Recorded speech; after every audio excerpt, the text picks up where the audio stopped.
Hello everyone, today is June 7th, 4:15 in the afternoon, 80 degrees, 27 Celsius. I'm David with B-Loft by Liftech. Just a little something different today. We're going to review this 3-inch chipper shredder. It comes from, got it from Amazon, ordered it on a Friday night, got it the next day, real quick. Amazingly fast how quick they got it right afterwards. It's called Great Circle. It's got an AlphaWorks engine on it, 7 horsepower. We're going to be chipping up some freshly cut branches, some older branches, some of this debris, garden debris, just to see how it works. Stay tuned, we'll get back to you just shortly. Got my ear guard and eye here, earmuffs to protect from the noise, so be back with just shortly here.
Okay, so that was the first real use of it, and from what you can see there, it looks like it'd be great if it had a pusher to push the material down there. So I'll probably make something so I don't get my hand down in there. And it seemed to have a little, the 3-inch. This is only about a one and a half or 2-inch stick, so you really have to shove it down in there to get it to cut. But you can see the material here. It's did a pretty good job of chipping everything up. Let's make a nice mulch. The drier the material, I think, is better than having this wetter stuff. That's why I built this rack here, so I could let the stuff dry out. Eventually that rack's going to be moved over here. But overall, I'm pretty satisfied with the way this turned out. I would say I would recommend it. Try not to fall over here.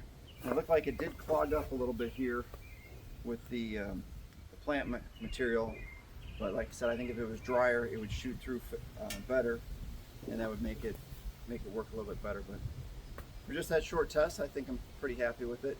But again, it would be great to have a pusher to shove things down in there and not have to use a stick to generate that down. So, thanks for watching. Really appreciate it. We'll see you on the next video.